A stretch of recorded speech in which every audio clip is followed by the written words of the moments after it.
गई है। नमस्कार, आप देख रहे हैं MNS न्यूज लाइव और खबरों की शुरुआत से पहले एक नजर आज की खास खबरों पर। अमेरिका ने वेनेजुएला की बोट पर फिर किया हमला, 3 तस्करों की मौत। अमेरिका ने एक बार फिर वेनेजुएला के जहाज पर निशाना बनाया है। अमेरिकी सेना ने वेनेजुएला के ड्रग तस्करों के बोट पर हमला किया है। इस हमले में 3 लोग मारे गए। अमेरिकी राष्ट्रपति डोनाल्ड ट्रंप ने इसकी जानकारी देते हुए एक तस्कर को नार्को टेररिस्ट यानी कि ड्रग्स कार्टेल से जुड़े आतंकवादी बताया है। ट्रंप ने 30 सेकंड का वीडियो साझा करते हुए इसे काइनेटिक स्ट्राइक बताया। चंदा नागामलिया की हत्या के पीछे बाइडेन प्रशासन की ढील है वजह, अमेरिकी सरकार ने उठाए सवाल। अमेरिकी कानून प्रवर्तन एजेंसियों ने कहा है कि डलास में डाउनटाउन सूट्स नाम के मोटल के मैनेजर भारतीय मूल के चंदा नागामलिया की हत्या नहीं होती अगर बाइडेन प्रशासन ने आरोपी को रिहा नहीं किया होता। साथ ही बता दें कि क्यूबा के अवैध नागरिक ने नागामलिया के परिवार के सामने उनकी सिर काटकर हत्या कर दी थी।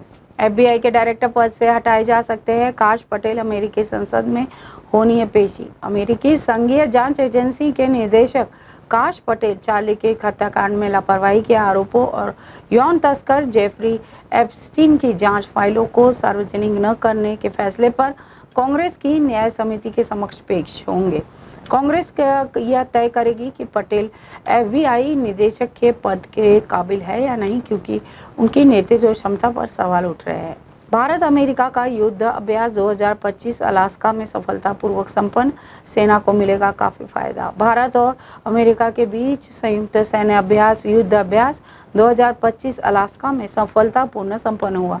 यह अभ्यास 1 सितंबर को शुरू हुआ था, जिसमें दोनों देशों की सेनाओं के 450 और 450 जवानों ने भाग लिया और भारतीय सेना का नेतृत्व मद्रास रेजिमेंट की एक बटालियन ने किया। इस अभ्यास का मुख्य उद्देश्य लक्ष्य साधने की सटीकता और संचार प्रणालियों की क्षमता का परीक्षण करना है। अब ट्रंप के निशाने पर मीडिया न्यूयॉर्क टाइम्स पर $15 अरब का केस दर्ज लगाए थे गंभीर आरोप। डोनाल्ड ट्रंप ने न्यूयॉर्क टाइम्स और उसके पत्रकारों पर $15 अरब का मानहानि का मुकदमा किया है। ट्रंप का आरोप है कि अखबार ने उनके खिलाफ झूठी और भ्रामक खबरें छापी है। उन्होंने कहा है कि अखबार ने जानबूझकर उनकी छवि खराब करने की साजिश रची। ट्रंप ने यह भी कहा कि न्यूयॉर्क टाइम्स पर अब कट्टरपंथी डेमोक्रेटिक पार्टी का मुख्य पत्र बन चुका है। सबसे ज्यादा खतरनाक अखबार न्यूयॉर्क टाइम्स पर $15 बिलियन का मानहानि केस क्यों करने जा रहे हैं ट्रंप। अमेरिकी राष्ट्रपति डोनाल्ड ट्रंप ने न्यूयॉर्क टाइम्स पर $15 बिलियन का मानहानि मुकदमा की धमकी दी है और ट्रंप का आरोप है कि NYT radical left democratic party का मुख्य पत्र है और दशकों से उनके खिलाफ झूठे अभियान चला रहा है। ट्रंप ने सोशल मीडिया पर पोस्ट शेयर करते हुए अखबार पर गलत खबरें फैलाने का आरोप लगाया। हमने दूसरी बार हमला किया, डोनाल्ड ट्रंप ने वेनेजुएला के जहाज पर क्यों दिया स्ट्राइक का आदेश। डोनाल्ड ट्रंप ने वेनेजुएला पर दूसरी बार स्ट्राइक करने की पुष्टि की है। अमेरिका सेना ने और वेनेजुएला से आ रहे ड्रग्स से भरे जहाज को निशाना बनाया था, जिसमें 3 लोग सवार थे। ट्रंप के अनुसार जहाज अंतर्राष्ट्रीय समुद्र में था और उसमें मौजूद ड्रग अमेरिका के लिए खतरा थे।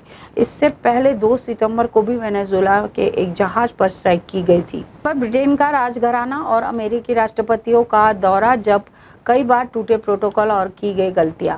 अमेरिकी राष्ट्रपति डोनाल्ड ट्रंप अपनी पत्नी मेलानिया ट्रंप के साथ ब्रिटेन दौरे पर है। यहाँ प्रिंस चार्ल्स उनकी मेजबानी करेंगे। अतीत में भी अमेरिकी राष्ट्रपतियों ने शाही प्रोटोकॉल तोड़े हैं, जैसे कि जिमी कार्टर का रानी मां को चूमना और मिशेल ओबामा का महारानी एलिजाबेथ द्वितीय की पीठ पर हाथ रखना और जॉर्ज W. बुश ने महारानी को उम्र दराज बताया था। भारत बातचीत की मेज पर आ रहा है। व्यापार वार्ता से पहले पीटर नवारो का बड़ा दावा।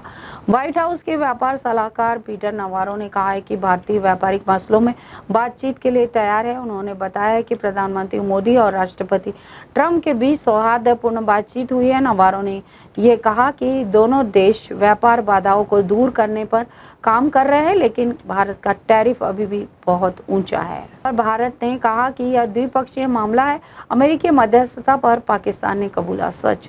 ऑपरेशन सिंदूर के बाद भारत और पाकिस्तान के बीच सीज फायर को लेकर पाकिस्तान के विदेश मंत्री इशाक डार ने सच्चाई स्वीकार की। उन्होंने कहा कि सीज फायर का प्रस्ताव अमेरिका के माध्यम से आया था और लेकिन भारत इससे सहमत नहीं था। भारत हमेशा से ही द्विपक्षीय मुद्दा बताता रहा है।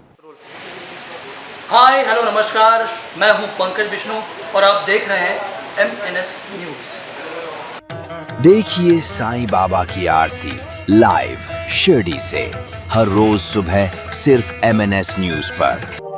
आप देख रहे हैं MNS न्यूज, सच जरूर।